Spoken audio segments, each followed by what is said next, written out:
de conversar, lo que vamos a hacer a manera de presentación es aclarar por qué este llamado coloquio.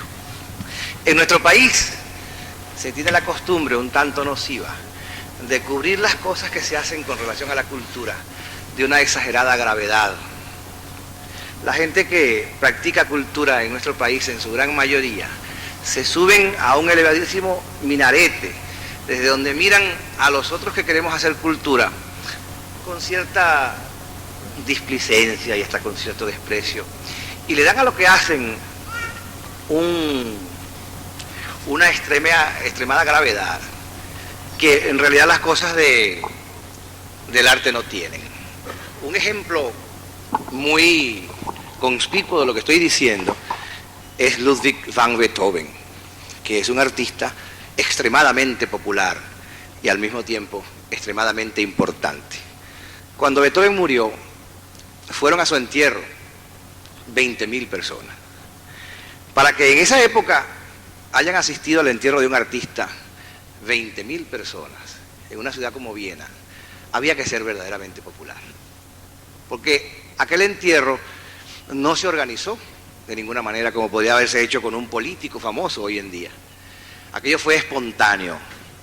Y entonces esas 20.000 personas que estaban en Viena y que asistieron con tanto cariño y con tanta veneración al entierro de uno de los más grandes artistas que ha dado la humanidad, lo que estaban demostrando es que ese artista era un artista popular. Él mismo solía desproveer a aquellas cosas que hacía de esa exagerada gravedad de la cual yo estoy hablando. Así que se ha convertido como una práctica común hacer chistes sobre Beethoven. Cuando el pueblo inventa chistes sobre Beethoven, sobre su quinta sinfonía, que muchos dicen que escribió dedicado a su papá, porque las primeras notas dicen para papá, el pueblo lo que ha hecho es acercarse tanto a Beethoven como Beethoven se acercó a su propio pueblo. De manera pues que un fino humorista, y en esto de fino humorista caigo en el lugar común de llamar a los humoristas finos, como llaman a los toreros y a los militares pundonorosos, que está aquí conmigo y que todo el mundo conoce y que se llama Pedro León Zapata, nos va a ayudar a conversar sobre el tema que nos ocupa, Beethoven y el humor. Como es muy posible que el tema se agote con alguna rapidez, es posible también que caigamos en el anecdotario general de la música mundial y por consecuencia en el anecdotario de la música venezolana, tanto clásica como popular. Dicho esto, pues, y sabiendo todo el mundo quién es Beethoven y quién es Zapata, aquí está Zapata para hablar de Beethoven. Muchas gracias.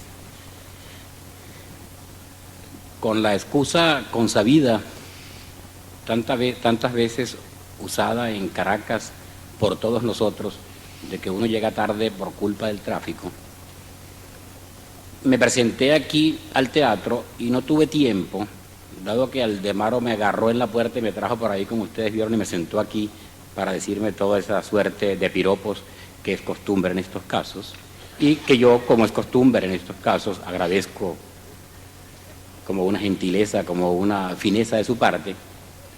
Debido a esa celeridad con que entré, a mí se me pasó, no tuve tiempo de hacerle una consulta que yo le quería hacer a Aldemaro y que voy a aprovechar de hacérsela aquí mismo, solo que como es privada se la voy a hacer aquí lejos de los micrófonos y luego vamos a seguir hablando.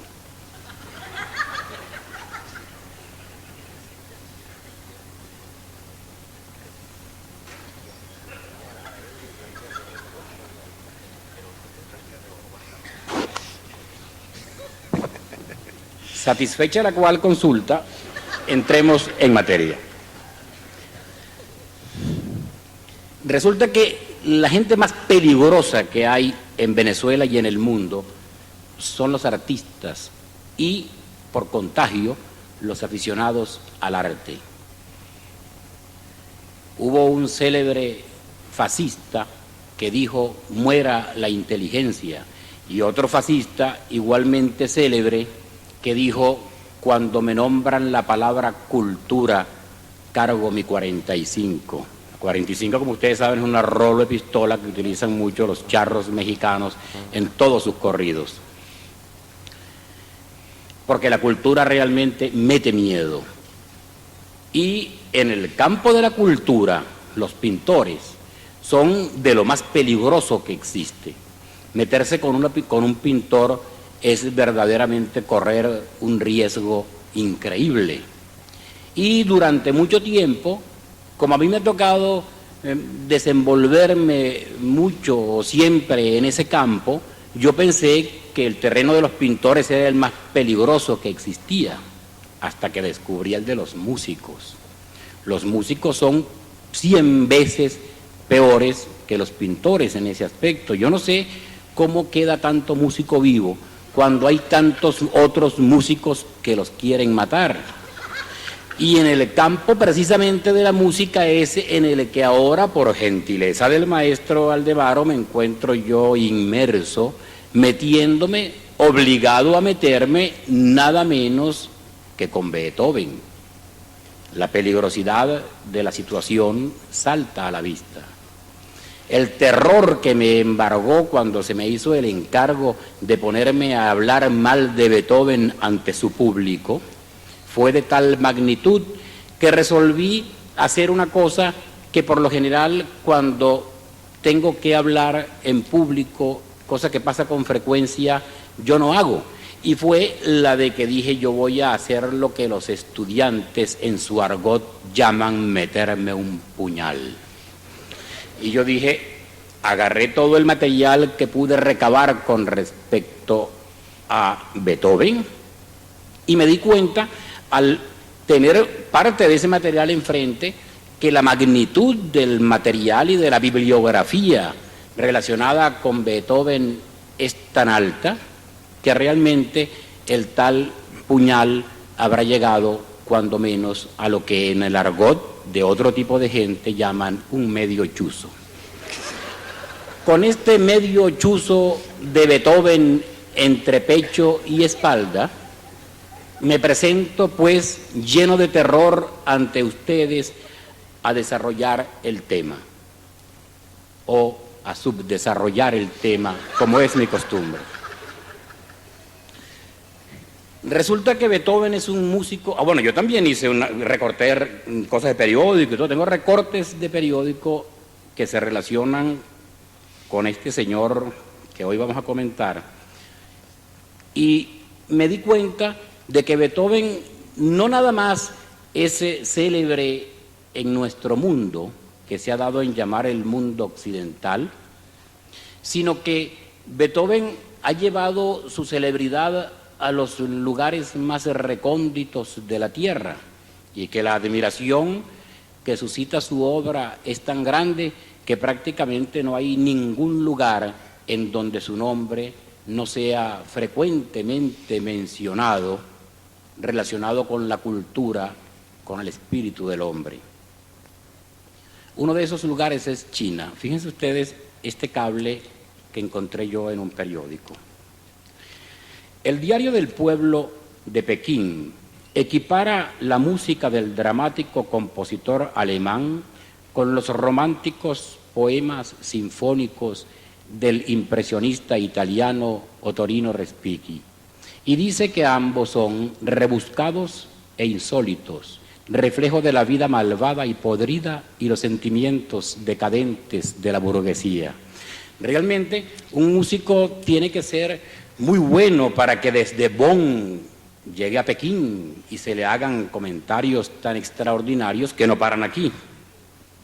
Los ataques a los compositores coinciden con la campaña contra el fallecido ministro de Defensa Lin Piao y del filósofo Confucio. Fíjense ustedes que comparan a Beethoven con Lin Piao y con Confucio, es decir, lo comparan con lo más admirable de la cultura oriental contemporánea y antigua, que ha asumido carácter de verdadera depuración cultural, pero hasta ahora, al menos en apariencia, ha sido más verbal que violenta. Los chinos que gustan de la música extranjera, y principalmente occidental, parecen haber aducido que obras sin título son políticamente neutras. Es decir, que si uno escucha una obra de Beethoven sin decir su título, pues naturalmente que no hay ningún problema, porque se supone que la música es una cosa que en gran medida no comprende nadie. Por eso es que cuando la gente dice por allí con lágrimas en los ojos y Beethoven murió sin que lo comprendiera nadie, no está diciendo nada original ni nada que de ninguna manera ofenda la memoria de Beethoven, ni de lo cual uno puede echarle la culpa a nadie. A Beethoven no lo comprendió nadie y a ningún músico lo comprende absolutamente nadie, porque la música no la entiende nadie, como no entiende tampoco la poesía ni entiende la pintura. Porque si eso se entendiera, entonces no fuera arte, fuera política, fuera otra cosa completamente distinta. La música no la entiende nadie. La música de Beethoven, el primero que no la entendiera Beethoven, naturalmente se murió con esa cosa metida en la cabeza. Mire, ¿qué será esto? Y resulta que entonces uno con una pedantería exquisita, uno dice, no lo entendieron, ¿no? Y uno pone cara como de que si uno sí lo entiende, ¿no? Porque cuando uno está acusando a los demás de que no entendieron a Beethoven es porque uno verdaderamente es un as en la materia. Entonces los chinos dicen a los que les gusta la música occidental, pero si le quitamos el título, como eso no lo entiende nadie, bueno, entonces ya quiere decir otra cosa, pues completamente distinta. Y que pueden ser escuchadas sin peligro. El diario replica, como otras veces, que la música burguesa, con o sin título, es instrumento que sirve a la burguesía para conquistar y consolidar el poder político burgués. Es decir, que Beethoven era espía de la CIA, era un agente del imperialismo, y que eso 2 siglos y pico después de haber nacido, 2 siglos y pico no, un pico considerable, pues son 3. Después de haber nacido, digo yo que son 3 siglos, no es así, desde 1700, estamos en 1900, 2 siglos clavados y 9 años. Yo no soy musicólogo. 2 siglos y 9 años tiene Beethoven de haber nacido, de edad. Viene y se descubre que es agente del imperialismo, cosa que Beethoven tampoco sabía, porque por lo visto, y a juzgar por lo que hemos dicho hasta el momento, Beethoven sabía tan poquitas cosas. La vida de Beethoven fue de un dramatismo increíble. Una cantidad de escritores viven de ese dramatismo de la vida de Beethoven. De eso que murió Beethoven se alimenta todavía muchísima gente. Y piensa uno, bueno, ¿y qué motivo tenía Beethoven para ser humorista y qué tiene que ver Beethoven con una charla o un coloquio sobre humorismo? Y hasta dirán ustedes, ¿y por qué este tipo que está aquí hablando nos acepta venir a un coloquio humorístico sobre música? ¿Con qué derecho? Bueno, yo llegué a la conclusión de que de músico, poeta y loquio todos tenemos un poquio, y que no estaba de más que yo me presentara aquí en compañía del poeta Aldemaro a comentar algunas incidencias vinculadas con la vida, con el humorismo y la vida de Beethoven. Y entonces, Beethoven no tenía motivo aparentemente para ser humorista, para divertirse, pero hay una especie de cuento, hay un chiste que no es tan chiste como casi todos los chistes, que se relaciona con un animal famoso que es la hiena. Y de ese animal comienza la profesora a decir sus características. Y las características de la hiena son terribles. La vida de la hiena es una cosa espantosa, inenarrable, dolorosísima. El sufrimiento de la hiena, desde el punto de vista humano, naturalmente, es una cosa que no podría soportar absolutamente nadie. Y cuando la profesora concluye, y el chiste lo sabemos todos, en que la hiena es un animal que se ríe, el alumno pregunta que de qué se ríe la hiena porque no ve el motivo por ninguna parte. Con todo el respeto que merece Beethoven, naturalmente, el chiste es un poco aplicable también a cuando uno lee esa dramática vida de Beethoven y después dice, bueno, y estos tipos dicen que Beethoven que era humorista. ¿De dónde sacaba Beethoven chistes con una vida tan dramática, tan dolorosa como la que llevó? Bueno, pues resulta que los chistes salen de las vidas dramáticas y dolorosas precisamente, porque una persona que tiene una vida feliz no tiene ninguna necesidad de chistes.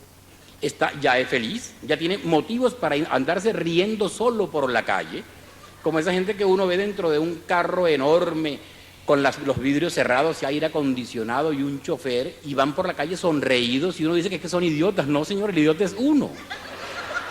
Ellos se van sonriendo porque van de lo más bien, porque sencillamente no necesitan de esa cosa artificial que es el humor para ser felices porque ya heredaron la felicidad de antemano.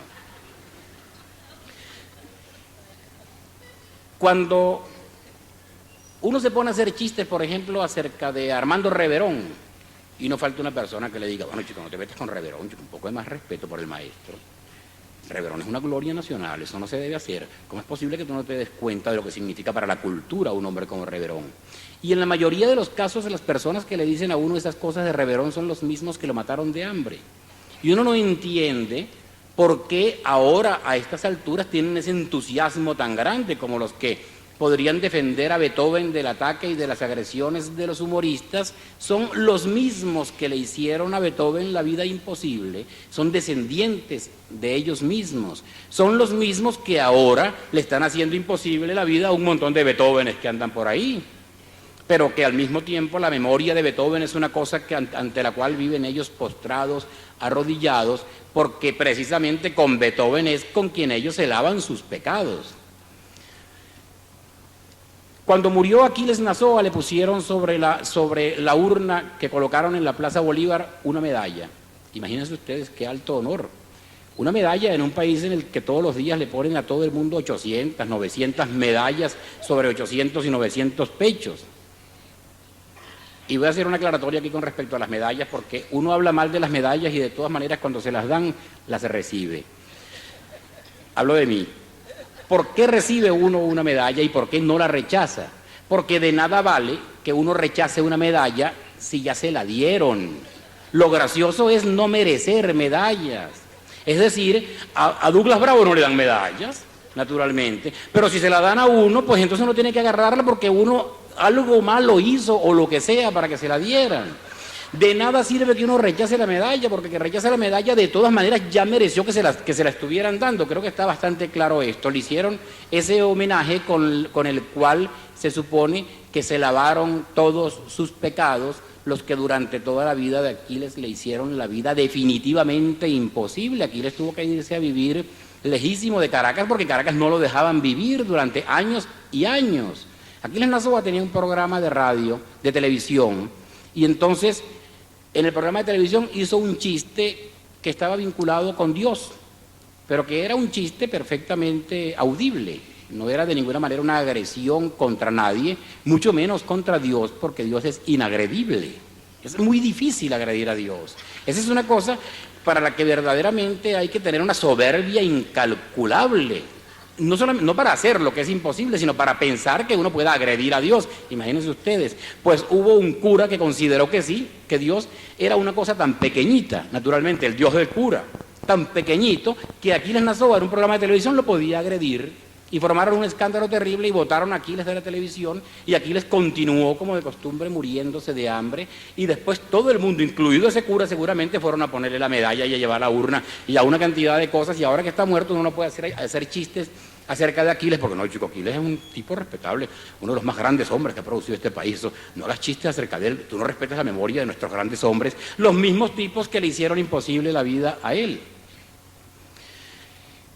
Con respecto al arte, hay esa respetabilidad del arte en general que acaba de mencionar Aldemar.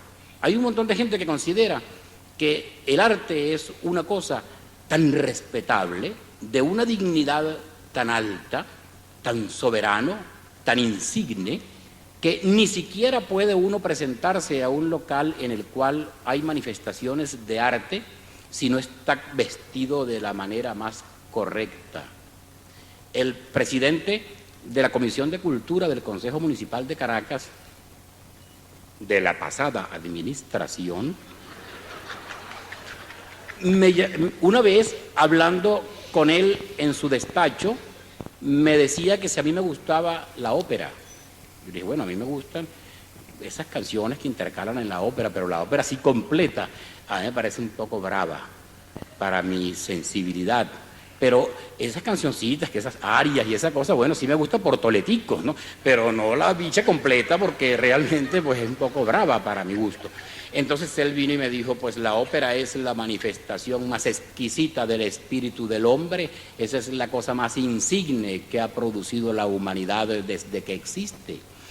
Y yo no entiendo por qué precisamente ese afán de popularizar la ópera, Esto era en el Consejo Municipal de Caracas. Yo no entiendo por qué ese afán de popularizar la ópera, y me lo decía el presidente de la Comisión de Cultura, porque yo una vez vi en el Teatro Municipal a un montón de obreros, a una chusma que invitaron para que presenciara una ópera y estaban en camisa.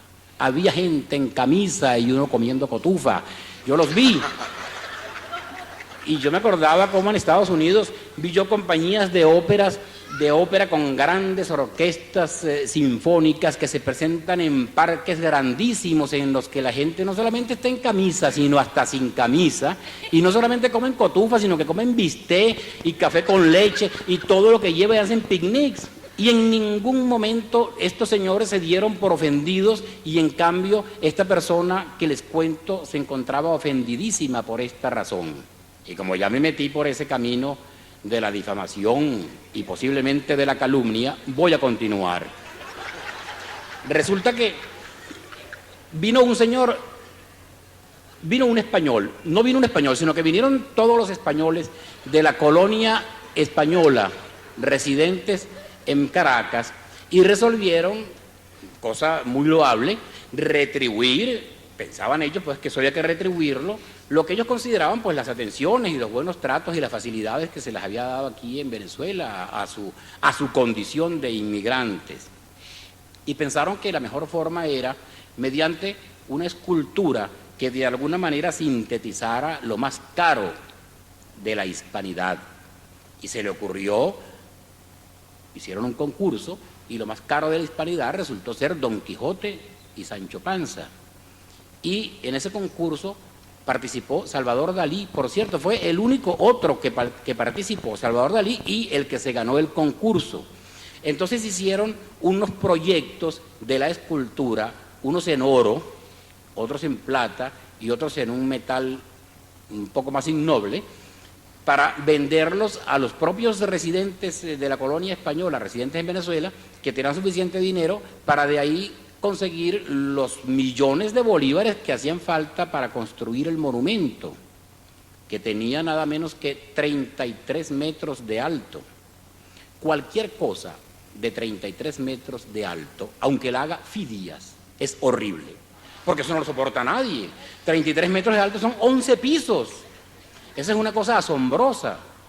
Y entonces agarró la colonia y propuso que eso fuera montado aquí en Caracas. Alguien más o menos horrorizado lo mandó para el litoral, y de todas maneras alguien más protestó, y el Consejo Municipal de Caracas resolvió nombrar una especie de jurado que decidiera acerca de la calidad de la obra. Yo no sé si Aldemaro estará indignado porque yo estoy hablando tan largo, ¿no? Yo voy a tratar de reducir lo más posible este asunto. Te quedan 20 segundos. Gracias. Entonces lo dejo ahí. No. Ah, bueno. Porque esa escultura de 33 metros tienen que estar ustedes, porque sí tienen que estar motivados, como dice la gente por ahí, con ella, porque eso es una cosa realmente espectacular, que se vería desde todas partes, porque esa escultura se iba a ver hasta de la Patagonia, se iba a ver la escultura ya en la cabeza de Latinoamérica montada en La Guaira. Y resulta pues que la escultura que nombró el Consejo Municipal de Caracas, una comisión, un jurado realmente, para que decidiera acerca de la calidad de la escultura. Y en ese jurado estaba el director de la Galería de Arte Nacional. Había dos famosos críticos de pintura, dos famosos críticos de arte. Había algunos 2 o 3 artistas más, y además yo. Yo en esa época era concejal, aunque no ejercía, y además yo iba como artista, se supone que me estaban invitando como artista. Y al terminar la reunión, esto también es contra el presidente de la Comisión de Cultura del Consejo Municipal de Caracas, dicho sea aquí entre nos por si no lo habían advertido. Y al terminar las conversaciones que allí hubo, yo dije que me parecía que era un poco exagerado el tamaño de la escultura, porque se veía desde muy lejos, y que La Guaira es un puerto en donde, sobre todo en aquella época, siempre había 30 y 40 barcos esperando para descargar, y que el espectáculo iba a ser terrible para ese público náutico que iba a ver enfrente de la escultura, que al mirarla y al darse cuenta de que ahí estaba de ese tamaño descomunal, nada menos que Sancho Panza, iban a pensar que no habían llegado a Venezuela sino a la ínsula de Barataria.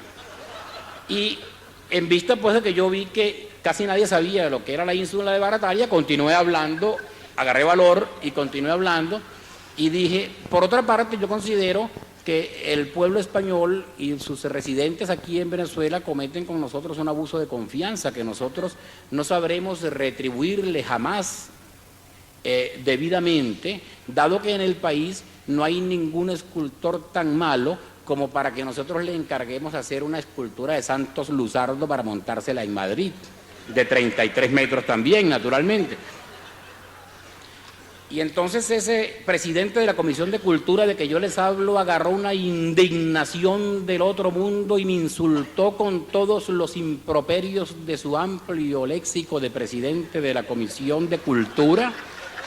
Me dijo todo lo que se le ocurrió y remató diciendo, y además, Dalí es mejor pintor que usted. Usted era yo. Y yo me quedé, bueno, yo no entendía, yo no sé a qué se debe eso, pues me parece a mí tan irrespetuoso, porque en realidad, y viéndolo bien, yo no estaba ahí como concejal, yo estaba ahí como artista.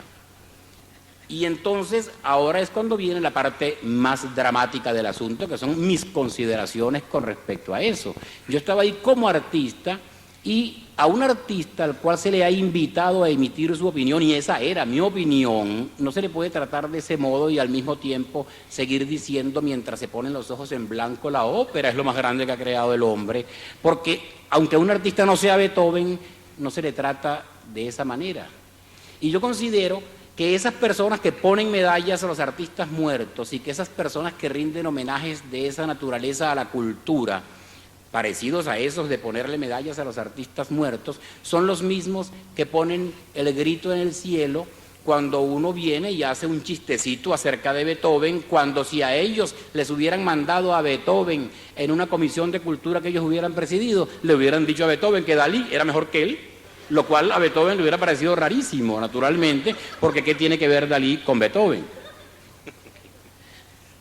Beethoven, por ejemplo, tuvo un padre alcohólico, lo cual es muy frecuente en Venezuela y no nos llama tanto la atención, tanto que los padres tengan, que los hijos tengan padres alcohólicos como viceversa. También se da ese caso. Y hay casos también en los cuales, por ser alcohólicos, el padre y el hijo no se dan cuenta. Pero en aquella época y en Alemania, en Bonn, porque Beethoven nació en Bonn. Nació en Bonn en 1770. ¿Qué le parece? Yo no soy musicólogo. Nació en Rin, a orillas del Bonn. Entonces, era muy rimbombante. Era muy rimbombante. Y entonces resulta que Beethoven, que el padre era alcohólico, cuando tenía 8 años, fue presentado en su primer concierto. El padre de Beethoven, que era también músico, no por alcohólico, sino porque él era músico, en realidad también, era un hombre aficionado, por otra parte, a los negocios.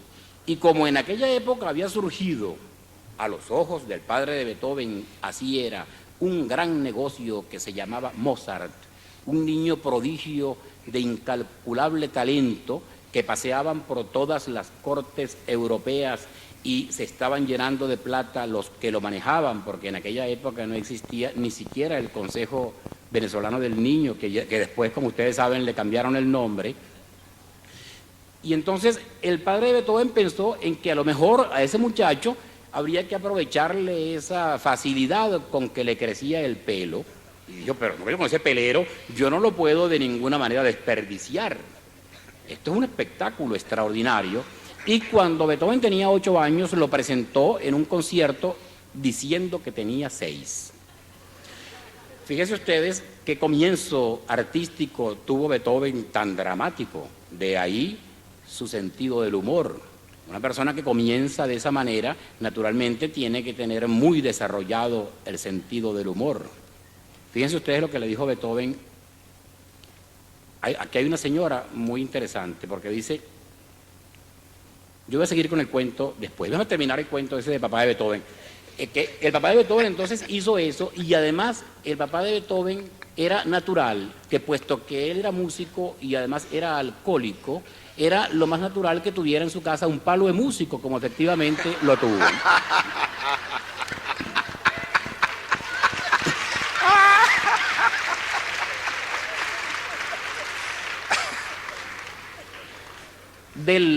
Del hablar, de la vestimenta y de los modales, lo censuran a menudo a Beethoven, no al papá. Así lo hace una dama, la señora von Bernhardt. La dama dice lo siguiente: hablaba casi siempre en dialecto. En dialecto quiere decir que decía que hubo mi pana y cosas de esas, porque así hablaba Beethoven. Pues ¿qué se va a hacer? Con toda la respetabilidad del gran Beethoven y su pelero y su cosa y aquella cara terrible de la mascarilla, así hablaba Beethoven. No se parece a aquel que vive en Londres, ¿te acuerdas que te conté?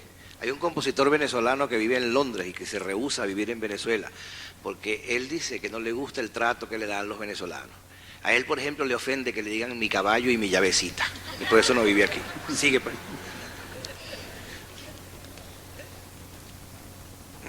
Bueno, él hablaba en dialecto y su modo de expresarse era siempre vulgar.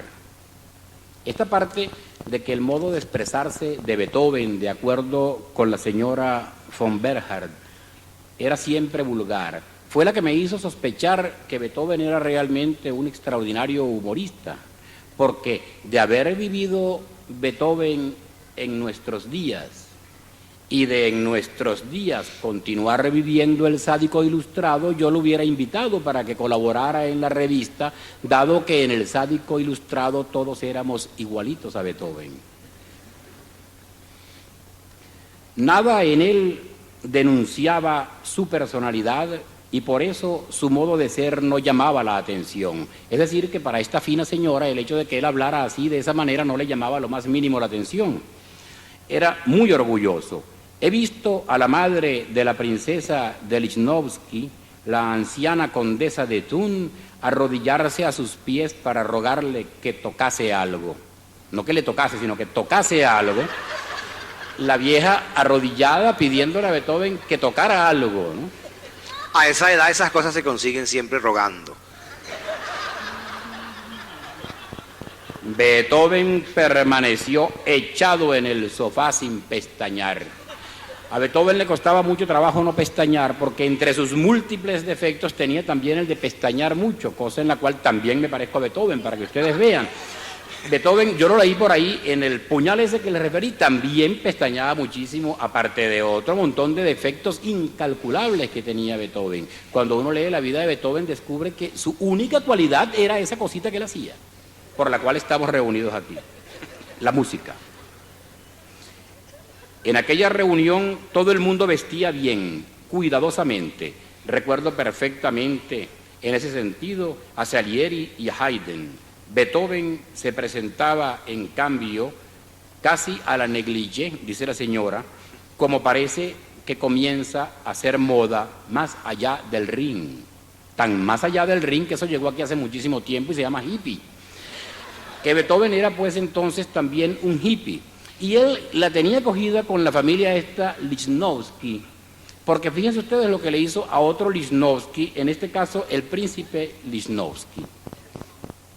El maestro se mostró más de una vez desdeñoso a sus mismos protectores. Al príncipe Lichnowsky escribió en una ocasión: príncipe, aquello que vos sois, lo sois por nacimiento y por suerte. Lo que yo soy, lo soy por mérito mío. Príncipes ha habido y los habrá por millares, pero Beethoven hay uno solo. Decía con una modestia incalculable el genio de Bonn, lo cual, naturalmente, si uno, como uno no es el genio de Bonn y uno no se ha muerto ni nada de eso, entonces uno no puede andar diciendo esas cosas porque entonces dicen que uno es un pedante y un crecido y un alzado. Pero siempre el que está vivo es el que carga con todos los defectos. A mí me dio Aldemaro hace un momento, bueno, 20 segundos fue la cosa. Ya llevo media hora hablando, ni media hora, llevo 25 minutos en realidad. Yo creo que se puede hablar un poquito más todavía. ¿Cómo no? Yo tengo otro recorte aquí. Fíjense lo que dijo Beethoven cuando estaba a punto de morir. Dijo: aplaudan, la comedia ha terminado. Eso es realmente un gran chiste. Sobre todo un hombre que vivió una vida que era una tragedia, debe ser por los efectos del estado en que se hallaba en aquel momento, que lo confundió la tragedia con la comedia, pero les pidió a los que lo rodeaban que aplaudieran. Pero, sin embargo, esas no fueron exactamente sus últimas palabras. Esas fueron las que él dijo en el momento en que le suministraban la extrema unción.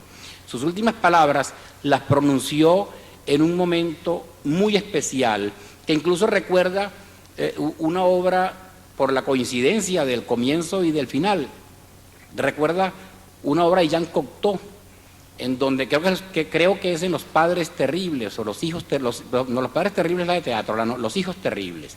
En Los Hijos Terribles, en los que Jean Cocteau decía después en su diario, refiriéndose a la obra, que comenzaba en que él salía de la escuela y le tiraron una bola de nieve que le pegó contra el pecho, y al final, cuando el personaje parece ser que se envicia en una cosa que llaman el opio, en lo cual nosotros no podremos enviciarnos nunca, no porque no seamos viciosos, sino dónde consigue uno opio y en caso de conseguirlo, cómo lo paga.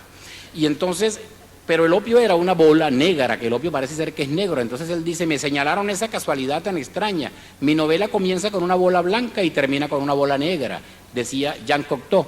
Y en el caso de Beethoven también hay un poco la misma cosa, que mientras que su vida comienza rodeado pues de ese jolgorio permanente que había en su casa dado a las aficiones alcohólicas del padre, termina con que una persona agarra 2 botellas de vino del Rin y se la ofrece a Beethoven. Yo no sé, verdaderamente hay que ser muy maluco para ver a una persona que está agonizando y ofrecerle no una sino 2 botellas de vino del Rin. Y entonces Beethoven le dice textualmente, vamos a buscar aquí para que sea textual, le dice: lástima, lástima, demasiado tarde. Entre otras cosas que tenía Beethoven, tenía cirrosis hepática en el momento de morir. Él le pidió a sus amigos que con el mayor empeño desmintieran por ahí la especie que se había regado bastante de que él tenía las mismas aficiones de su padre, no solamente las musicales, sino también las otras. Pero la cirrosis hepática, de todas maneras, únicamente tengo entendido, o mayoritariamente se produce en determinadas circunstancias. Y sus últimas palabras lo demuestran. Él no rechazó el vino, sino que él dijo que qué lástima. Y se murió, naturalmente, de dolor. Fue el último dolor que le causó la vida a este hombre extraordinario al cual actualmente defienden tanto los mismos que lo asesinaron. Yo le voy a ceder la palabra a Aldemaro Romero, porque si no se la cedo es capaz de tirarme esa jarra a la cabeza, y me voy a quedar callado de aquí en adelante durante todo el resto de mañana que queda. Muchas gracias.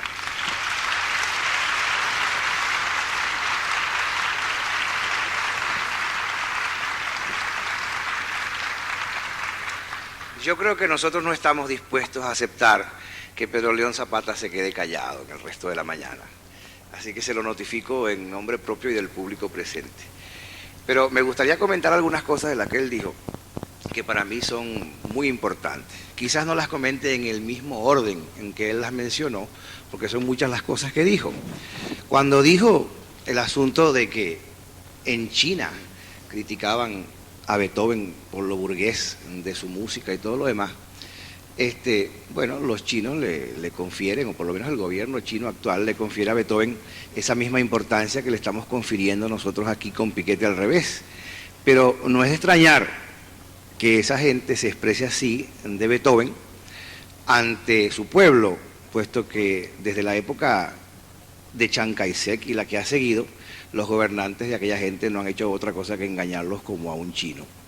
De manera pues que no tiene nada de raro Lo que dice la duquesa esta por aquí es cierto. Beethoven era un tipo sumamente desgarbado, siempre andaba muy mal vestido porque no le daba mucha importancia a la apariencia personal.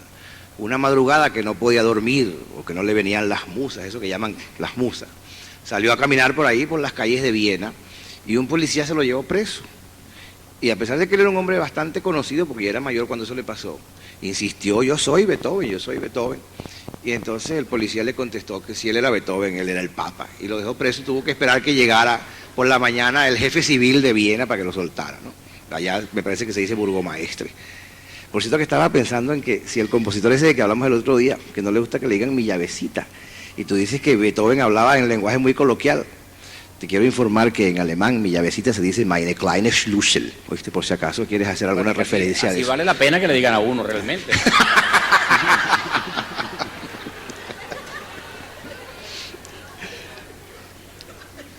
En todo caso, lo que decía también la referencia que hizo Pero León, que es una denuncia un poco tardía, porque ese personaje a quien él se refirió en la Comisión de Cultura del Consejo Municipal de la pasada administración, también yo tuve algún encuentro con él. Yo fui de gafo a ofrecerle a él, porque él estaba organizando una orquesta sinfónica municipal. Mis experiencias de conocedor de músicos en el mundo entero, yo he viajado muchísimo y he trabajado en muchos países y por eso conozco muchos músicos. Y le dije: mire, cuando yo fui a hacer la Orquesta Filarmónica de Caracas, yo escogí en determinados países algunos músicos que son los que forman la Orquesta Filarmónica de Caracas. Sin modestia ninguna, la Orquesta Filarmónica de Caracas es la mejor que hay en el país. Y eso lo sabe todo el mundo y todo el mundo lo ha aplaudido así. Y aquellos que no lo dicen y que son críticos musicales o personas comprometidas con la cultura, no lo dicen porque han recurrido a un subterfugio un poco innoble. No han venido a escucharla para no verse en la obligación de opinar sobre ella, porque como nadie puede decir que es mala. Entonces la orquesta sí tiene una calidad bastante elevada, muy buena es la orquesta, y los que no la han escuchado los invito a que la escuchen esta tarde a las 6. Entonces él me miró desde ahí arriba, desde el minarete ese que yo mencionaba, y decía: ¿y quién escogió esos músicos de esa orquesta? Y le dije: yo los escogí yo. Ah, pero usted solo. Como que si para escoger un músico bueno hiciera falta una especie de comité, una cosa, entiendo. Yo creo que con que lo oiga una persona que sepa ya sabe, ahí tengo un testigo que eso pasó así. Pero el que le ha sucedido en la presidencia de la Comisión de Cultura del Consejo Municipal, esto es una cosa muy parecida. Yo no lo voy a nombrar porque todo el mundo lo conoce, pero el otro día la soprano venezolana Violeta Alemán, que es la mejor promesa y quizás la mejor realidad que tenemos en esa voz de soprano en este país, fue a gestionar que no le fueran a echar bromas con su beca, una beca que tiene, que es una beca más o menos importante, porque ella estudia en Nueva York y estudia en Juilliard, que es una escuela importantísima, y además estudia altos estudios de canto. Entonces este presidente de la Comisión de Cultura, que está ahora, a quien ella acudió, le dijo que él no sabía nada de música y que él opinaba como Napoleón, que de los ruidos el menos molesto era la música. Bueno, este señor es poeta, escribe artículos, libros y versos, y hay que verlo en un cóctel. O sea, yo deseo que ninguno de ustedes lo vea, porque es una cuestión realmente patética. ¿Cómo asalta lo que llaman el buffet este señor a mano limpia? Y cómo se le chorrea por la camisa y la corbata toda aquella muestra gastronómica que las agencias de festejo les ponen a la gente en la fiesta, sobre todo cuando se trata de esos pasapalitos que son a base de tocineta con ciruela pasa, que tienen un palillo. Ustedes no se han fijado, bueno, cuando se trata de eso, sí, o esos camarones que tienen salsa rosada, así, porque regularmente se lleva uno a la boca, pero tiene muy mala puntería, entonces se lo echan en la barbilla y le queda el palillo solo y entonces se le chorrea el camarón por la corbata. Ese es el presidente actual. Yo no soy tan cobarde como Zapata, que habla de los caídos, yo hablo de los presentes.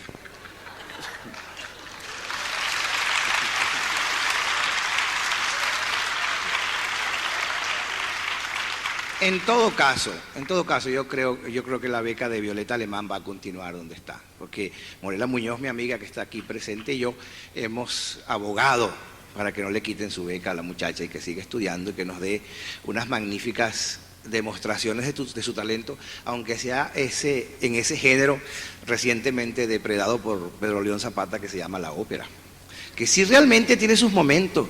Yo, como decía que íbamos a hablar de Beethoven y chistes, tengo que recordar el caso de una señora con relación a la ópera en Nueva York. Cuando yo hacía la música que se conoció como música de salón, que era aquella cosa que llamaban Dinner in Caracas y toda aquella serie de discos donde yo estilizaba la música venezolana. Yo escogía normalmente la música que fuera más conocida, valses, merengues, joropos y tal, y le hacía un arreglo que llaman en música, ¿no? Le ponía unos violines que no tenía, un montón de cosas, y eso tenía mucho éxito. Como que yo escogía piezas del repertorio conspicuo venezolano. Yo vivía en Nueva York y una señora que fue una vez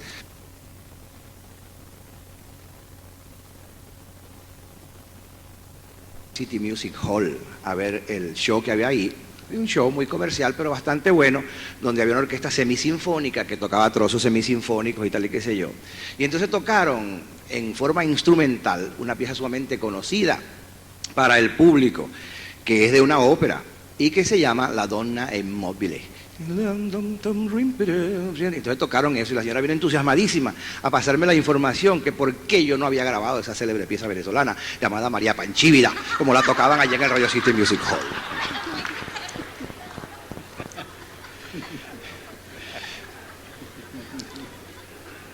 Bueno, de esto hay un montón de cosas. Eso de la gravedad, por ejemplo, que decía Zapata. La gravedad nuestra llega a muchos extremos. Nosotros tenemos un Simón Bolívar en la Plaza Bolívar de Caracas, que está caracoleando un caballo y que tiene un sombrero bicornio en la mano, empenachado. Yo no me imagino que Bolívar nunca tuvo esa pose, ¿no? Yo creo que eso es una cosa que le inventó el escultor. Yo creo que los de la Comisión de Cultura lo que debieran ocuparse es de quitarle los errores de ortografía, que desde la época de Guzmán Blanco tiene la estatua, donde dice, nació en Caracas, y Caracas tiene acento en la segunda A, que no lo lleva ni que sea con minúsculo, pero ahí está el acento, ¿no? Y todo el mundo que lo ve, me imagino que los escolares que pasan por ahí, cuando llegan a su casa, ponen Bolívar nació en Caracas y le ponen acento a la Caracas, como lo tiene la estatua, ¿cómo se va a equivocar Bolívar? No puede ser. Lo que decía que uno no puede hacer chistes sobre Bolívar, en tanto que los ingleses y los norteamericanos y otra gente de otras culturas hacen calzoncillos con sus propias banderas y le pintan ojos negros a Washington y cosas de ese tipo. Yo vi una vez, y se lo dije el otro día, pero León, en un ex burdel de la ciudad de New Orleans, que lo tienen como cuestión turística, uno va a ver esos antiguos burdeles que había una cama que tenía un nombre en el capitel grandote que decía Bolívar, y eso estaba en un cuadro. Y entonces yo, como soy venezolano y conozco a Bolívar, le pregunté al guía que me estaba llevando por ahí, mire, ¿por qué esa cama que está allí y ese cuadro en esa cama tiene el nombre de Bolívar? Y yo también había preguntado lo mismo y me informaron que la pintora, porque fue una mujer que lo pintó, la pintora consideraba que las mejores victorias de Bolívar habían sido en la cama, y por eso le puso eso así, ¿no? Ahora,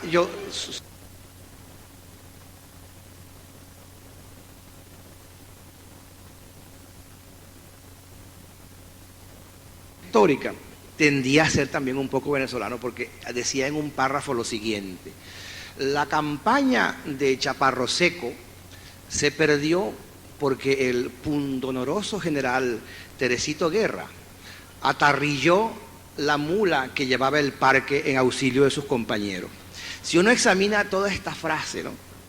Para que una cosa se llame campaña, tiene que ser la campaña admirable, o la que hizo Montgomery en el desierto. Una cosa que se llama Chaparro Seco no puede ser una campaña. Para hacer una escaramuza o una golpiza, una cosa de eso, pero una campaña de ninguna manera. Entonces después dice el pundonoroso general Teresito Guerra. Mire, yo le decía una cosa, yo puedo ser el más humilde de los soldados, pero a mí me sale un general que se llame Teresito, y lo que hago es reírme, yo no me puedo poner firme. Es imposible llamarse Teresito, José Isabel, Encarnación y ser general. Es una cosa que no se compadece. Y después el parque que llevaba la mula. Pero ¿cómo va a ser parque una cosa que cabe en una mula? Serían 3 chopos. Bueno, eso está en un libro de historia militar venezolana. Yo lo he leído, y ese libro en alguna oportunidad se estudió en la Academia Militar como texto para los futuros oficiales y dirigentes del país. Tenemos eso, tendemos a exagerar un poco, y por esa misma razón, a veces que nos cuesta trabajo, cuando se nos presentan realidades que no están adornadas con el subterfugio de la retórica y la alabanza injustificada, nos cuesta trabajo, digo, aceptar, así es como son las cosas, así es como son buenas. Pedro León, usted que es más chistoso que yo. Imagínense ustedes, si yo tenía...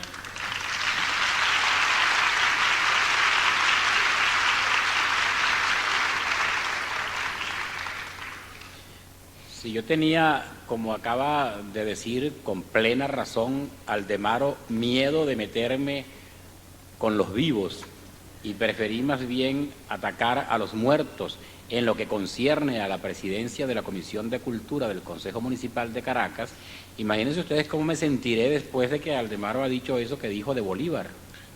Esas cosas espantosas que yo de ninguna manera comparto y que de antemano dejo claro ante ustedes que ustedes mismos lo escucharon, fue él el que lo dijo, y que además son consecuencia de su visita a esos sitios que él pretende pasarnos ahora por museos, y en donde dice...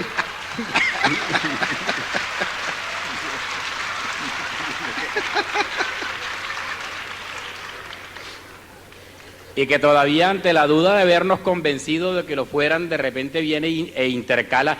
Y entonces yo le pregunté al guía. Bueno, pero la guía no es una señora que cobra, que está en esos sitios. Bueno, resulta que nosotros hemos estado hablando anteayer, Aldemaro y yo, acerca de lo que uno podría decir en estas circunstancias tan comprometidas de tratar de sacarle humor a Beethoven. No es que no se le pueda sacar humor a Beethoven, sino el miedo que da. Ya ustedes han visto que eso es lo mío, el miedo precisamente. Da muchísimo miedo porque siempre eso es una falta de respeto.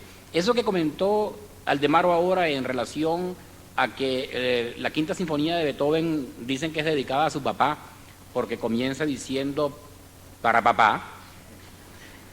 También valdría con la novena, por ejemplo, que en realidad puede uno decir que Venezuela es un país tan inculto que en lugar de ser aquí la más famosa, como en todas partes del mundo, la novena de Beethoven, la novena más famosa es el Magallanes.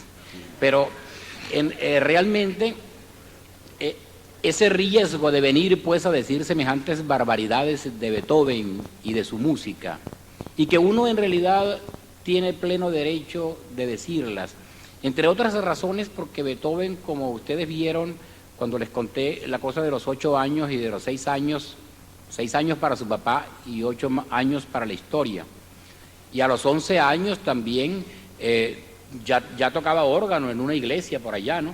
Porque el papá de él también, aparte de lo del palo de músico, se le pasaba encapillado porque el papá tocaba también en una capilla y seguramente el hijo por eso heredó las aficiones del padre y a los 11 años ya prodigiosamente tocaba el órgano prodigiosamente, porque era un niño prodigio, naturalmente, y los niños prodigios son muy repelentes. Los niños prodigios son repelentes porque lo acomplejan a uno de una manera increíble. Aquí en Venezuela hay un niño prodigio que parece que es colombiano, ¿no? Y entonces él se ha presentado en la televisión hablando de platillos voladores, hablando de las cosas realmente más complicadas y más difíciles para los adultos. En una oportunidad yo estuve en su casa y él me decía que acababa de llegar de Estados Unidos.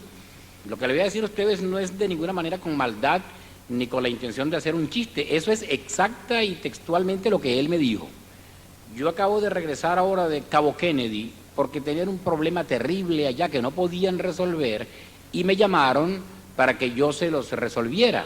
Yo les resolví el problema y me vine, pero voy a estar aquí muy poco tiempo, dado que tengo que regresar, voy a ir a Washington a hablar con el presidente Carter, porque él realmente tiene muy buenas intenciones, pero está muy enredado. Hay que ayudarlo, ese muchacho con buenas intenciones, pero hay que ayudarlo, ¿no? Y entonces cuando eso se lo dice a uno, un muchacho que le dice a uno que él tiene 16 años, claro, uno se siente mal, porque cuando ninguno de nosotros va a ir a darle consejos al presidente Carter, es muy difícil. Claro que todos nosotros nos la pasamos dándole consejos a todo el mundo, pero nadie nos hace caso. Pero a él sí le hacen caso. Y eso de que lo llamen a Cabo Kennedy para que le solucione los problemas complicadísimos que ni los cerebros electrónicos que allí hay pueden solucionar, también es una cosa que indigna. Porque es que los niños prodigios tienen esa condición indignante, le dan a uno muchísima rabia, uno no soporta a los niños prodigios. Cuando uno ve un niño prodigio siempre se consuela pensando Sí, ellos son así cuando están chiquitos, pero después se vuelven brutos. Fíjense, todo el mundo lo dice siempre de los niños prodigios porque uno tiene que consolarse de alguna manera, porque no puede ser posible que Mozart, a la edad en que él comenzó, es decir, cuando nació, él salió de donde salió para el piano, ¿sí? sin nada, ni el pañal le pudieron poner. Eso es realmente la indignación que le debe haber dado a todos los presentes, particularmente a los padres que fueron humillados por aquel monstruo, naturalmente, que tiene que haber sido inmensa. Beethoven no tenía esa cualidad verdaderamente prodigiosa infantil que tuvo Mozart, pero aparte de la manera maravillosa como que se defendió como adulto, también como niño tenía sus indiscutibles habilidades. Eso nada más le da derecho a uno a decir de Beethoven lo que le dé la gana, porque era un niño prodigio y porque esa es una cosa que no se puede soportar de ninguna manera, porque esa es una cosa que no está nadie dispuesto a aguantar, y que las personas que se revisten de seriedad y de gravedad, honorabilidad, etcétera, que se inflan al hablar de Beethoven en el centro de su alma, tienen también contra Beethoven esa cosa tan de moda actualmente en Venezuela que llaman reconcomio, porque esa es una cosa que no la aguanta nadie, y porque a Beethoven, después de que lo embromaron, después de que le hicieron la vida imposible, después de que Beethoven se murió de lo que se murió, no de lo que se murió, de una de las cosas de las que se murió, porque él se murió de un montón de cosas al mismo tiempo. Prácticamente todas las cosas que dan y que producen la muerte le dieron a Beethoven de una sola vez. A los 47 años, a los 57 años, y lo llamaban el anciano compositor, le ponen ahí, porque Beethoven ya era anciano, con tanta hambre y tanto trabajo que había pasado, naturalmente era anciano desde hacía muchísimo tiempo. Además, los niños prodigios son ancianos, pero por eso es que son prodigios, precisamente, eso es lo prodigioso que tienen. Y entonces, esos mismos culpables de que Beethoven se hubiera muerto, esos mismos que hicieron de Beethoven una víctima y que convirtieron su vida en un auténtico drama, gracias al cual drama, naturalmente, la música de Beethoven es tan majestuosa, tiene esas características, y Aldemaro seguramente por asociación de ideas mencionó la palabra patético, esa condición patética que tiene la obra de Beethoven y que Beethoven hasta le puso a una de sus cosas que él hizo, esa condición de Beethoven dramática y trágica, ese sentimiento auténtico, sentimiento trágico de la vida no se puede tener sino cuando la vida es trágica de verdad, verdad. Le hicieron en el fondo un gran favor a Beethoven los que le hicieron la vida imposible, y por eso seguramente es que después de él muerto lo han convertido entonces en la gloria musical por excelencia. Beethoven es para todos nosotros, desde que nosotros estábamos chiquitos, el símbolo de la música. Esa cabeza de Beethoven, esa mascarilla de Beethoven es para nosotros prácticamente la música. Se ha convertido en lo que pudiéramos llamar el gobierno de la música. Y cuando una persona o una organización cualquiera se convierte en gobierno, inevitablemente se convierte en tema de humor. Sobre todo en Venezuela, en donde los humoristas no podrían vivir si no fuera porque existe el gobierno. Si no fuera porque aquí ha habido infinidad de Beethovenes, nosotros no podríamos de ninguna manera sobrevivir haciendo caricaturas, versos o chistes de diversa índole. El que alimenta el humor en todas partes es el gobierno, y en aquellos países en los cuales no hay oposición, ya sea porque no la permiten o ya sea porque el pueblo está todo contento con el gobierno, entonces los chistes contra el gobierno los inventan sus propios simpatizantes. Los mejores chistes que uno escucha en contra, digamos por ejemplo en contra de Fidel Castro, los escucha uno de gente que es fidelista. Casi todos los fidelistas que ustedes conocen seguramente les han contado alguna vez un chiste contra Fidel, porque ellos mismos los inventan, los propios fidelistas, en vista de que los que inventa el otro bando son tan malos. Porque realmente contra el gobierno siempre hay que hacer chistes, siempre debe haber chistes, y los que convirtieron a Beethoven en gobierno en el campo de la música tienen que soportar que uno se aproveche de esa condición gobiernera que le han impuesto a Beethoven para hacer chistes a costillas de él. Entre esos chistes, Aldemaro hace unos días comentaba unos cuantos junto conmigo, y como en realidad pertenecen tan estrictamente a su campo, y por otra parte él los cuenta muchísimo mejor que yo quisiera pedirle a Aldemaro, con el apoyo de todos ustedes, que él nos contara algunos de esos que él conoce. No los llamemos chistes, como ustedes los quieran calificar, anécdotas que él conoce, vinculadas a Beethoven y también vinculadas al campo de la música, puesto que en este momento hemos llegado a la conclusión de que Beethoven es la música. Eso quiere decir que cualquier chiste de música que se haga tiene que ver con Beethoven y se refiere a él directamente. Muchas gracias. En vista de esa coacción a la que he sido sometido por Pedro León Zapata, debo comentarle algo que se me olvidó, que con respecto a esas críticas que le hacen en China a Beethoven y a su música, parece que él dijo a palabras necias, oídos sordos, y en eso quedó. Pues. Hay una colección inmensa. Estaba hablando, por ejemplo, Pedro León de los cubanos y Fidel. Yo he vivido en Cuba y esa gente tiene una chispa increíble. Y en Cuba hace años, y un chiste un poco ingenuo, que alguien le preguntó a otro, óyeme, ¿a ti te gusta la novena de Beethoven? Y entonces el otro le contó, bueno, si le cambian el choretón. Es una cosa de béisbol, ¿no? Sí. Pero para ser más respetuoso, yo quiero comentar algo que le comentaba a Pedro León Zapata, y cuando yo lo diga aquí delante de ustedes, muchas caras se van a poner serias. Los venezolanos, en mi opinión, no tienen sentido del humor. Digo yo esto por esto. Los venezolanos tienen una facultad y un talento increíble para pegar chapitas, poner sobrenombres y burlarse de los demás. Pero a la hora de burlarse de ellos mismos les cuesta mucho trabajo. Por eso es que no permiten que la gente se meta con Simón Bolívar. Hablando de músicos, es muy difícil hacer un chiste sobre el maestro Sojo. Es sumamente difícil porque la cantidad de gente se ofenden y le publican unas cosas a uno en el periódico y un montón de cosas de ese tipo. Aquí hubo una época en que estaba prohibido hablar por televisión y por radio como andino. Yo recuerdo eso. El año pasado prohibieron una película en el Táchira relacionada con Cipriano Castro, porque la película era atentatoria contra el gentilicio tachirense. Sí, eso salió en los periódicos, yo no estoy inventando nada. Yo soy valenciano, por ejemplo, y cuando a algún paisano mío alguien le hace referencia a esa cosa por la cual son famosos los valencianos, se quita el paltó y se agarra a trompar en vez de reírse, ¿no? Nosotros no hacemos eso. Bueno, no estoy pidiendo que lleguemos a la excelsa virtud de los judíos, que según ellos mismos iban contando chistes en camino a la cámara de gas. Porque el humor judío es así, es lo que llaman los ingleses y norteamericanos self-deprecatory, ¿no? Así, ingleses. O sea que ellos mismos se destruyen, ¿no? Un señor tan serio como este señor que tengo aquí en este libro, Felix Weingartner, que por su nombre pues se infiere que es alemán, es musicólogo, director de orquesta famosísimo, hizo un estudio sobre las 9 sinfonías de Beethoven.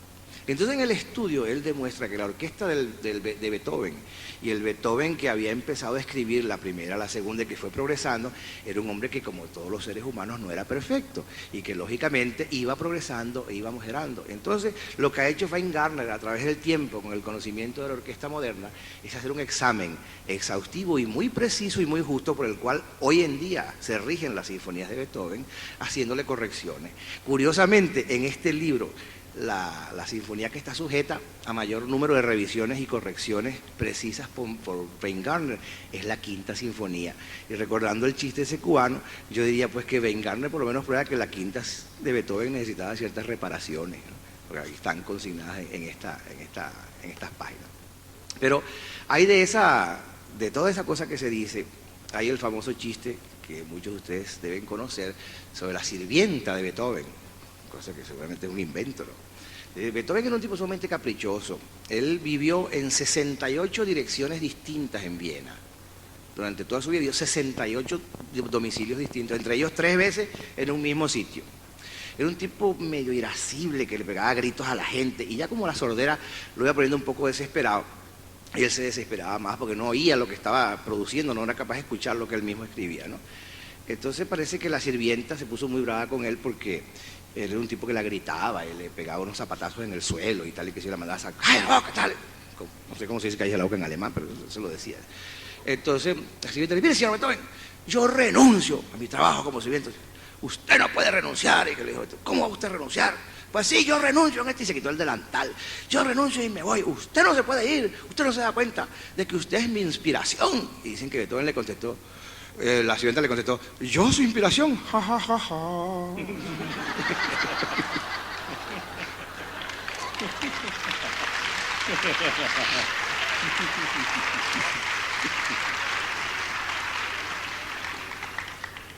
Ahí, el otro día estaba con una amiga mía que me recuerda mucho a un personaje de Shakespeare que se llama Malaprop, que es el que crea pues el término malapropismo, de la gente que dice un nombre parecido por otro.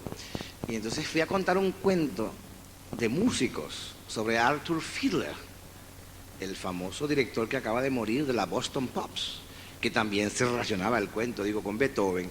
Y dije, mira, hay una cosa de Arthur Fiedler. Y entonces me dice ella, ese es el del Washington Post.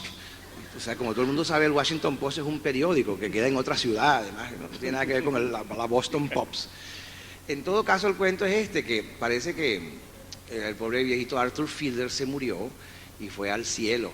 Y este cuento tiene que ver con Beethoven, pero también tiene que ver con los dioses de la batuta. Fue Arthur Fiedler y tocó la puerta del cielo de San Pedro, porque él tenía la esperanza de seguir dirigiendo orquesta, ya tenía tantos años haciéndolo en Boston que quería seguirlo haciendo. Y entonces preguntó, mire, ¿aquí no tienen una orquesta? Que yo, sí, ¿cómo no? Aquí hay una orquesta. Ay, ¿y quiénes son los músicos que integran esa orquesta? Bueno, tenemos aquí está este muchacho en el piano, Liszt, y otro Chopin, está en el piano, que es bastante bueno. En bajo tenemos a Kusevitsky, y en la percusión tenemos nada menos que a Stravinsky. Ajá. ¿Y quién toca el violín? Bueno, está un muchacho Mozart, que es bastante bueno con el violín. Y la viola, está Beethoven en la viola. Ay, qué bueno, todo el mundo encantado con aquella cuestión. Entonces el pobre Arthur Fiedler, esperando a ver si le daban un chance, le dice, mire, ¿y quién es el director de la orquesta? Entonces le dijo San Pedro, bueno, el director es Dios. ¿Usted sabe que se le echa de Von Karajan?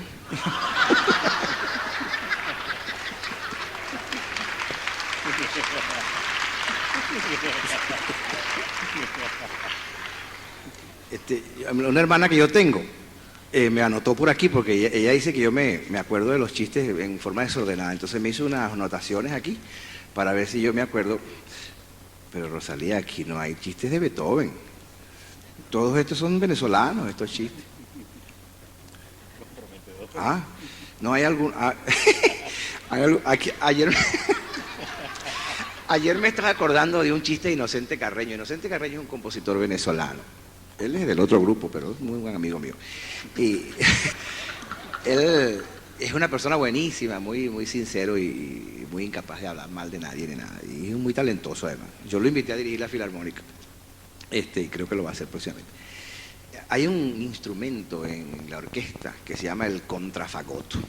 El fagot es un instrumento, para los que no saben, que parece una caña de bambú, una cosa así que tiene un tubo así. Y suena ronquísimo, ¿no? Pero hay uno que se llama el contrafagot, que por eso se suena todavía mucho más ronco. Entonces parecía que Inocente estaba ensayando una obra contemporánea, ¿no? Una obra de música moderna, donde es muy difícil distinguir la diferencia entre las notas. Ustedes han oído todos música contemporánea, música moderna, eso que es dificilísimo. Y entonces de golpe parecía que había un pasaje que tenía el contrafagot en la nota, en las notas más graves del mismo contrafagot, cosa casi inaudible. Entonces el contrafagot así que... se para la orquesta y dice, mire maestro, le dice el contrafagot a Inocente, ¿no? ¿Qué nota toco yo aquí? ¿Dónde? Bueno, aquí. Mire, ¿qué tienes tú escrito ahí? Le dice Inocente. Bueno, yo tengo la A, pero la natural o la sostenido. Bueno, es lo que quiero preguntar, pues, que si toco la natural o toco la sostenida. Entonces le digo, bueno, toca la natural. Entonces el fagot te hace, ahora toca la sostenido. Entonces tocó. Entonces le dice Inocente, bueno chicos, vamos a hacer una cosa. Unas veces toca la natural y otras veces toca la sostenida.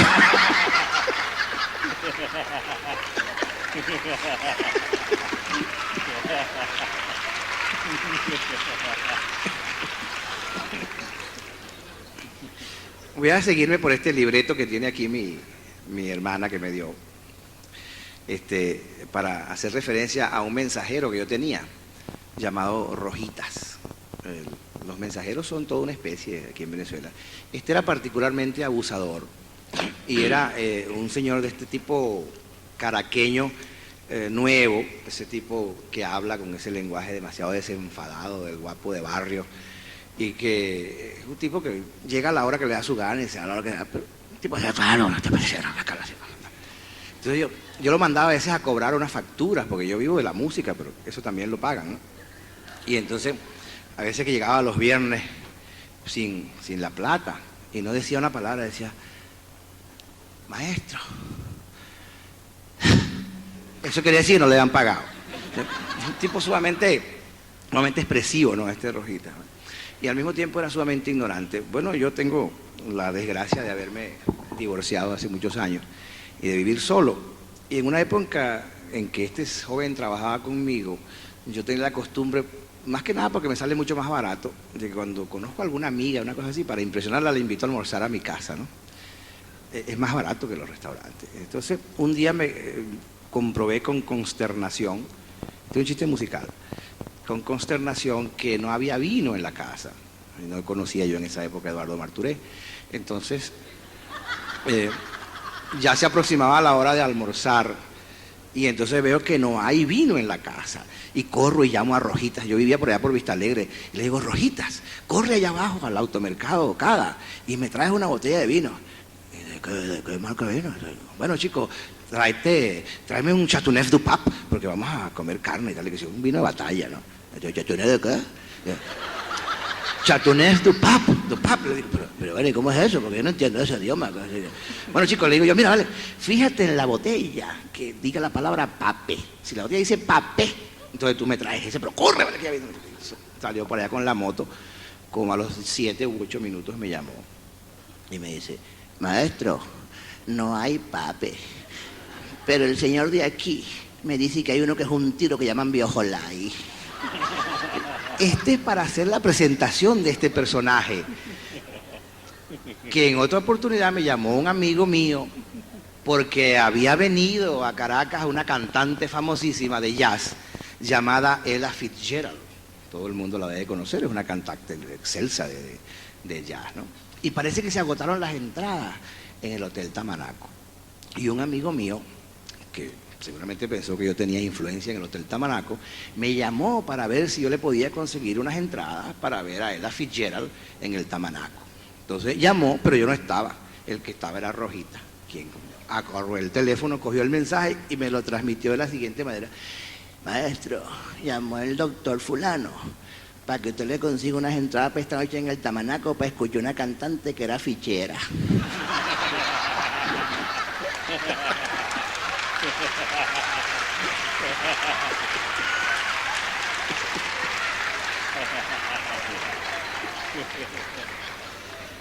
Yo que estaba criticando a los venezolanos porque no se saben meter con uno mismo, uno no se mete con uno mismo, estoy incurriendo en ese mismo, contando chistes a costa de los demás en vez de contar alguno mío. Y les voy a contar uno mío para que vean que yo sí es cierto que soy sincero cuando digo esas cosas. Hace mucho tiempo yo tenía una orquesta de baile. Después de la orquesta de baile tuve eso que llamaban orquesta de salón. Y después de la de salón tuve una cosa llamada el conjunto de Onda Nueva. Y ahora tengo la filarmónica. Así como esas cosas han ocurrido, hay personas para las cuales esas cosas no han ocurrido. Y por eso no vienen a oír la filarmónica. Pero ahí está. Entonces, tocando baile yo, una vez en el pueblo de San Juan de los Morros, siempre se le pega a uno un borrachito, que yo no sé por qué razón, a mí como director de orquesta de eso, se me pegaba un tipo al lado. Pero este tipo no es de esos tipos de los cuales uno sale fácilmente, que te dice una pesadez y te lo dan un empujón. No, este tipo era de los peores, porque era de los que te alaban y te dicen que tú eres un genio, y te dicen que qué maravilla, y te agarran por el paltó y te babosean todo, una cosa espantosa, y tú no le puedes decir nada porque el hombre está lleno de buenas intenciones.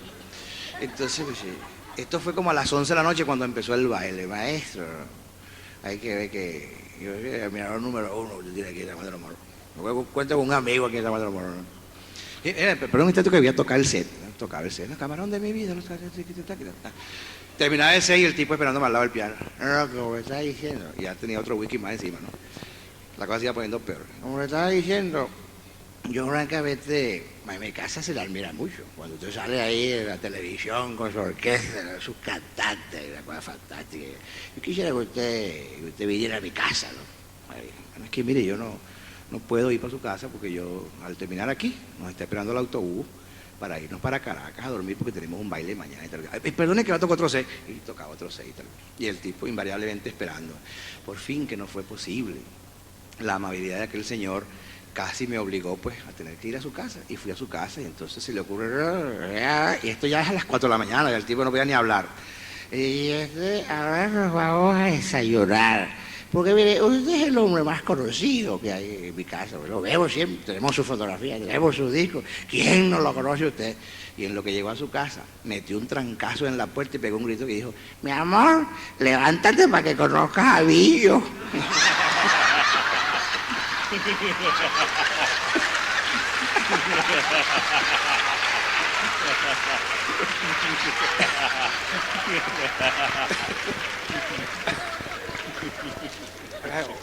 Voy a ver así el libreto.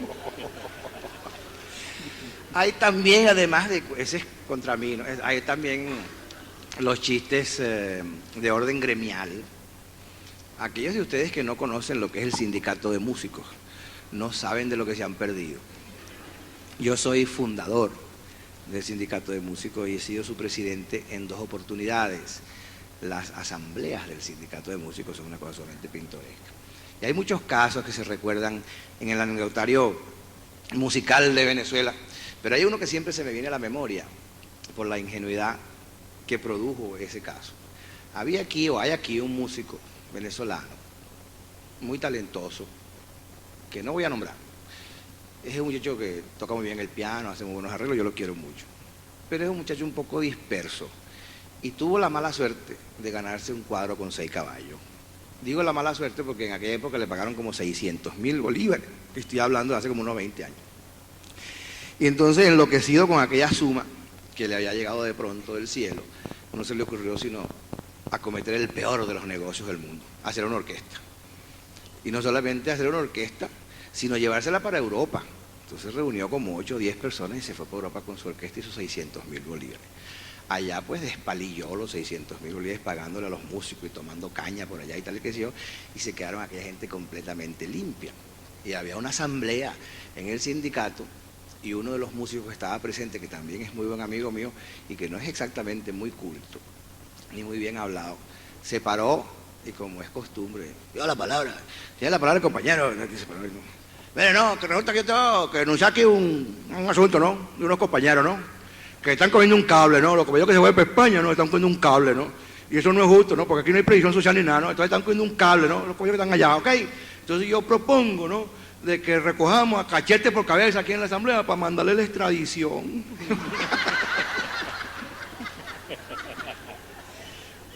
Esas anécdotas son muy ilustrativas de lo que se traen entre manos los músicos cuando se reúnen en asamblea. Y yo también mencioné antes al maestro Sojo y lo difícil que es hacer un chiste alrededor del maestro Sojo. Y voy a referir una cosa que no es chiste, sino que es humorística, pero que sucedió realmente. El maestro Sojo, todo el mundo sabe quién es y todo el mundo sabe la importancia histórica que tiene en la música venezolana.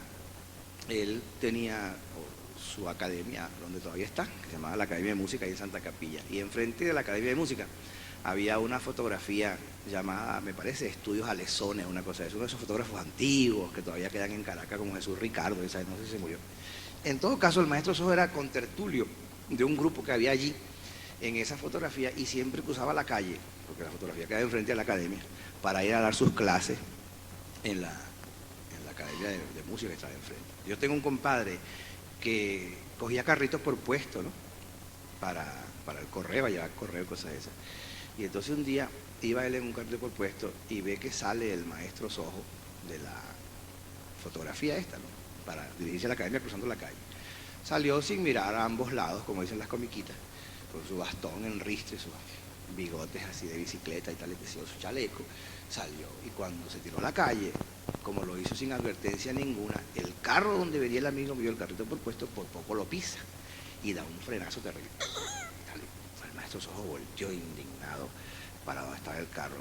Pero en vez de pedir excusa o pegar un brinco, como hubiera hecho yo, agarró el bastón con la otra mano y ¡pum!, le dio un bastonazo hacia el carro y siguió para adelante, se metió en la academia y desapareció.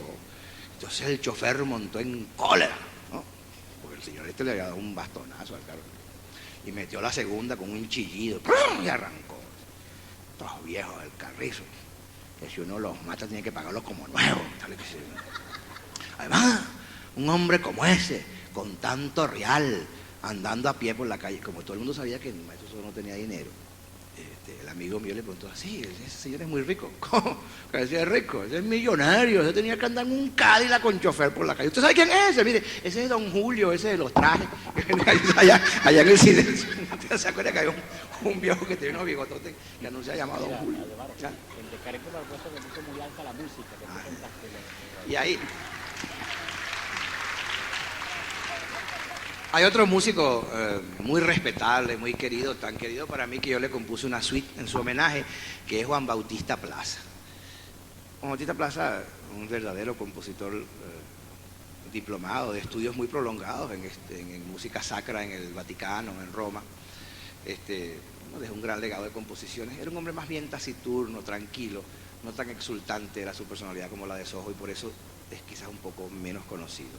Fue maestro de capilla de la catedral y todo eso. Y amaba la música, como la amaba, por ejemplo, un José Ángel Lamas, que era casi un santo de la música. Pero también era un hombre que, por ser músico, tenía muy pocos recursos económicos, máximamente cuando era así. Siempre andaba limpio, ¿sí? Entonces un día parece que se montó en un carrito por puesto. Este cuento me lo contó Israel Peña, ¿no? Por cierto que estamos en el Teatro Israel Peña. Y ahora les voy a contar otro de Israel. Me dice Israel, bueno, y entonces Juan Bautista se montó en un carrito por puesto que en esa época costaban medio, una cosa.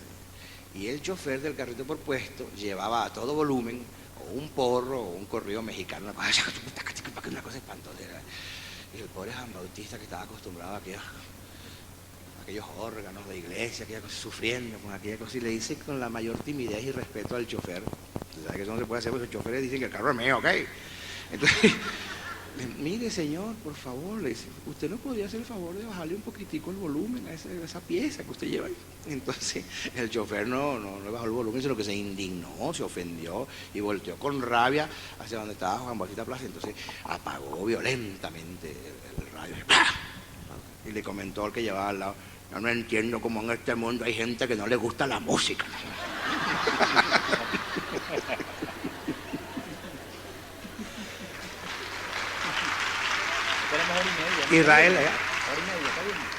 Israel Peña, en cuyo honor hemos nombrado este teatro, cosa que se merece muy bien. Era un hombre de muchísimo humor, un grandioso humor. Quienes lo conocieron saben que eso es así. Y era pues casi como su familia, y la mía eran así, fueron siempre muy amigos. Yo especialmente era muy amigo de su hermano Germán. Israel era director de cultura de la Universidad Central de Venezuela. Y como tal, contrataba a algunos artistas para que tocaran en el aula magna de la ciudad universitaria. En una ocasión contrató a un pianista que vive aquí en Venezuela, que es de origen europeo, y que no toca muy bien. Pero es un señor que se empeña en decir que él toca, y entonces monta una cantidad de repertorio. Y ese señor a su vez vivía en Mérida, porque estaba dando clases de piano en la universidad ya cuando Osvaldo Vigas estaba en la dirección de cultura ya.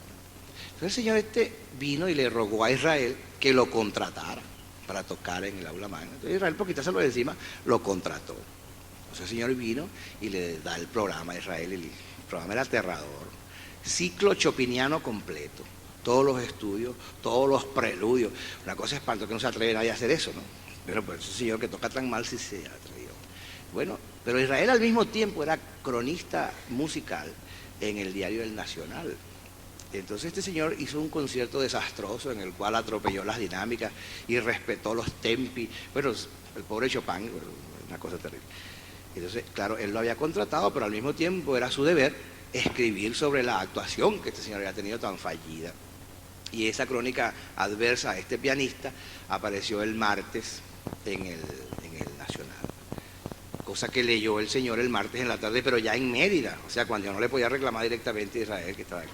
Entonces yo se puso bravísimo y llamó por teléfono amenazándolo, que cómo era posible que si él, porque no habló con él sino con la secretaria, dígale a ese señor que cómo se le ocurre haberme contratado para después burlarse de mí, tal y que yo. Total que mire, por ahí lo llamó este señor, tal que unos insultos y unos gritos. Y en la tarde del miércoles me cuenta Israel que él recibió un telegrama, porque este señor, a pesar de que era un músico muy malo, no estaba exento de muy buen humor. Y entonces le puso un telegrama concebido en estos términos: señor Israel Peña, Dirección de Cultura de la Universidad Central de Venezuela, Caracas y tal y que sí. El texto decía lo siguiente: tengo su crónica adelante, punto. Muy pronto la tendré detrás, punto. Firmado fulano de tal. Entonces, en esa época estaban haciendo una campaña del gobierno del aseo urbano. Israel Peña le contestó un telegrama que decía: recibido, punto, felicitaciones, operación limpieza.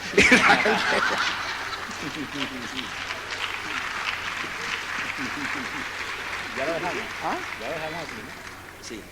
Entonces se ruega a la asistencia concurrir al segundo capítulo de este coloquio para los chistes que se quedaron en el tintero, para las agudezas de Zapata, a quien le damos las gracias más expresivas por su colaboración, especialmente tomando en cuenta que no nos ha cobrado nada. De manera pues que cuando ustedes vean otra vez el nombre de nosotros con relación a un coloquio humorístico, pueden tomarlo como un segundo capítulo de este domingo. Muchas gracias. Yo les voy a decir una cosa también. Un papelito que mandaron aquí. Por eso es que en realidad estamos suspendiendo el coloquio, ¿no?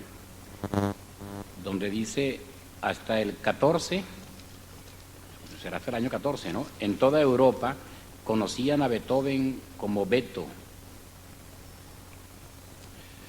Después, bueno, ¿cómo? No, aquí también, en el gobierno pasado parece que ya hicieron algo llamado Beethoven.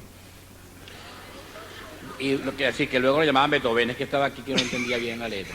Es decir, que también lo tenía anotado ahí Aldemaro. Y en vista pues de que ya hemos llegado a los chistes de definitivo corte político que son inevitables en Venezuela por lo visto, y como esto era una conversación acerca de un tema tan ajeno a la política como es la música, lo vamos a suspender aquí, pero yo les voy a pedir a ustedes que en caso de que nos vayan a aplaudir, hagan el favor de hacerlo bien fuerte, porque Aldemaro y yo también somos sordos.